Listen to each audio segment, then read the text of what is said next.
Okay, so if you watched my previous video, you would see the stocks that I was currently watching slash wanting to trade slash didn't have the money to trade, so was watching for your benefit. Anywho, we're gonna look at those stocks again and see what the market is doing. So it's been roughly about a month since I posted the last video, since I recorded the last video. So one of the stocks that I was watching was MFI, which is Maple Leaf Foods. And we were looking at it on the 22nd of October. Since then, it took a massive drop past the 200-day moving average. And if you watched my videos prior, you would see that this is an indicator that I do like to watch. So I wanted to purchase this stock around, I think this day. Intentions to hold it long term. I don't know if I would have been shaken out or, buying at 28 and change, selling at 70 cents profit. Would I have sold that day? I don't know personally, truthfully. It would have been a healthy profit, but I am definitely glad that I didn't purchase this stock because it ended up dropping a lot more. As of right now, I think there is a fantastic opportunity to buy. I may wait and watch for it to go above the 200 moving average, just as a safety precaution. So definitely something to watch. It looks like it is consolidating here. It looks like it's having a hard time to break below this level. We see that it tried to touch previous resistance right here on this year in May. So it had similar resistance there and ended up shooting up. So it could just be a very good support line and potential to use as a entry point. Next, we're looking at Dollarama. So again, 22nd, I think it was, of October is when I talked about it last. Dollarama was something that I wanted to take advantage of during this drop here. But definitely some good potential. We see, pretty much a triple bottom. 1, 2, 3 triple bottoms, meaning that for 3 ticks, it tried to break below this 174.30-ish area, could not, end up shooting up. So this is a fantastic entry point here. You have an engulfing candle. So try to couldn't work, then a bullish engulfing candle, which you see right here. Woo. Right there. That is a very bullish sign. So yeah, I probably would have waited for this day to end, enter on the beginning of the next day, and then watch, hold for a little bit. Even if you only held for a couple days, that would have been a 4.11% increase. So on every $1,000 that you invest there, that's another $40 you could have made. Put in 10,000, that's $400 in a couple days. So that would have been a great buying opportunity. Again, would I have held this whole time? Probably not. I probably would have been shaken out over here after this bearish candle. So that would have been a 3% increase for me. Would have held this whole time? Probably not. Hindsight's 2020. But if you would have, yeah, that would have been a 10% increase. But that's very easy to say, after the fact. While this is all going on, you have no idea. AMD. So last I talked about it, we saw this massive spike up, a great investment with OpenAI. Price analyst upgrade went up, came down a little bit, now it's kind of bouncing around its highs again. Would I be purchasing this right now? No, because you don't know how long it's going to take. In my last video, talking about potentially buying options on it. Problem is, I don't know how long it's going to take for it to reach that 300-day price target. The reason why I wanted to, get in over here is because that news just came out and it wasn't priced in yet. you know, now that all that news, everyone read about it, everyone bought already, so that news is already priced into the current stock. So now it's more so looking at the fundamentals of the company, which is not my forte. So would I be purchasing this right now? No. But definitely something interesting to watch. Meta. Last I talked about this stock was around here. I think it was somewhere. Oh yeah, I talked about purchasing it here, and then ended up crashing the next day. And then I think in the last video I was watching it over here. I ended up, you know, going above my purchase price. So if you look at what ended up happening, if you look at my strike price, yeah. So I purchased it here. Again, I bought call options at an $850 strike price, expiring 100 days from my purchase date. So January 16th it would have been. Yeah, ended up crashing. It was down $700-800. This day, I ended up selling the stock for a profit of about, I think it was 80 or 60 or $80 USD. So roughly a little bit more Canadian. And I kind of wanted to hold it, but I remember reading reports earlier that week that Meta laid off a bunch of their staff. And then their earnings report was coming out, and then there was one analyst that said that he wasn't too bullish on Facebook's earnings, potential earnings. So the report was going to come out at the bell, so about 4:30 Eastern, 5 o'clock Eastern, something like that. And you know what? I held it for so long. Truthfully, after I purchased this at $850 a strike, at the strike price of $850. And you know, the days going by, I wanted to get out as soon as I could, and the fact that I got out at a profit, I'm like, you know what, I'm gonna get out. If I had a better strike price, then I would have been higher profit, but you know what, I didn't. So the fact that I got out for a profit, I'm like, I'm not gonna hold and hope. I'm not gonna bet and gamble on potentially good earnings. When I just don't know. That's not how I trade. I don't know. So you know what? I'm like, you know what? I'm gonna get out.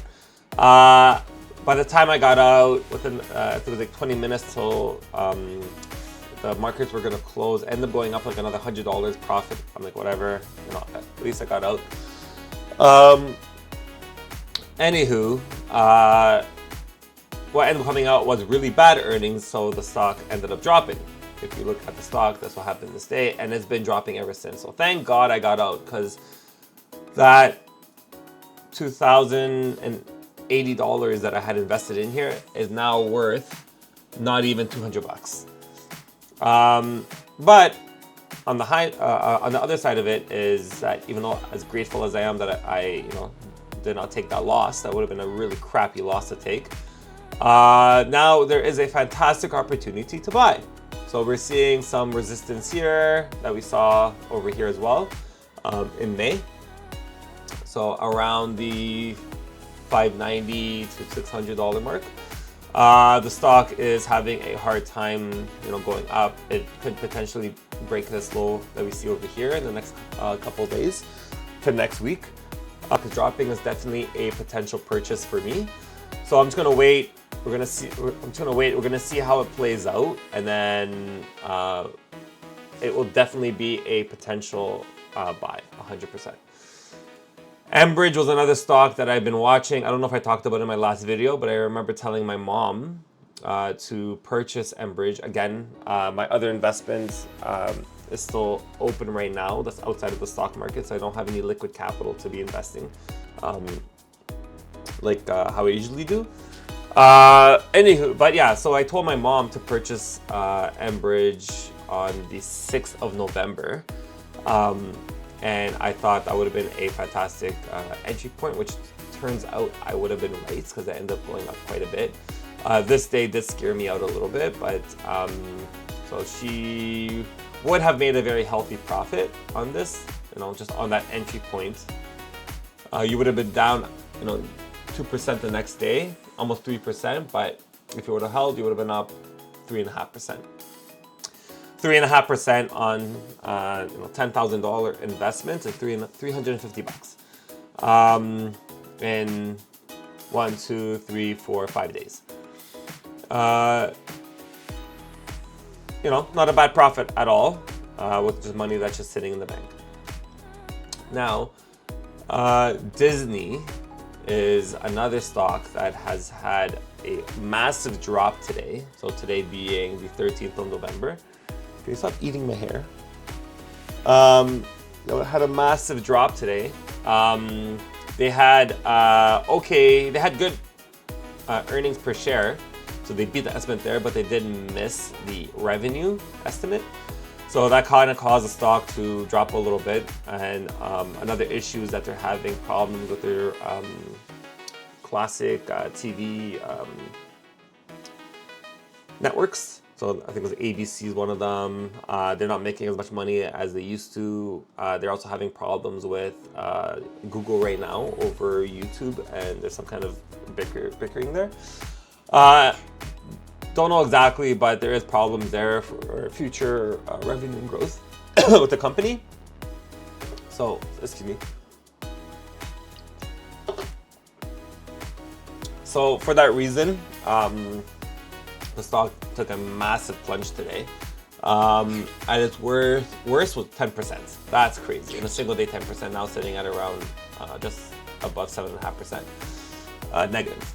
So now, being below the 200 moving average, I'm more bearish than I am bullish long term, but we're going to see how it plays out. It could potentially go, drop quite a bit, and then it could be a good potential purchase for us.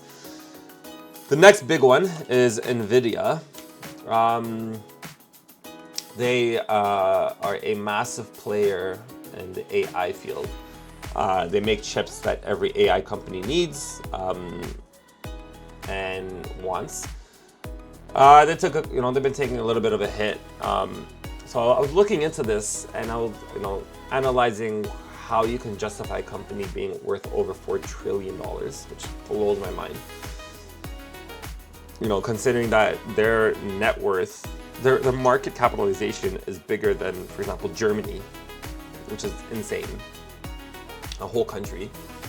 And when you look at the Buffett indicator, which is an indicator that tracks the entire stock market value and comparing it to America's GDP, and then whenever it is above America's GDP, you see at certain points in history massive crashes happen. So I think you saw it once in 2000, 2008, and it's just been going up ever since. So I've been kind of looking at that, trying to keep track of the market and seeing how that going to affect the stocks. And then I'm looking at NVIDIA's financing and how these massive companies are just investing in each other. So they do something called circular financing, which essentially you have NVIDIA investing in OpenAI. So they give them $100 billion, and then OpenAI uses that money to buy NVIDIA chips, and then NVIDIA declares it as income. Even though they just spent $100 billion, they're declaring that same money as income. So this is called circular financing, which kind of is a way for them to inflate their own stock. So even though it is artificial, it's not real income because they're just kind of investing and that money is going back to them. Some analysts are actually bearish on these massive corporations doing this. The time it happened before was in 08, I think, and then the 2000 dot-com crash, where a lot of these big dot-com companies were doing the exact same thing. They're just inflating their own stock price by investing in each other. So one part of it is that long term, do we see these companies crashing because of the circular financing? On one end, you can say that once the money dries up and they're not, throwing money at each other in a circle, the actual demand for this company will drop because it's not people like us buying their chips, even though we are. for example, in GPUs and gaming and whatnot. But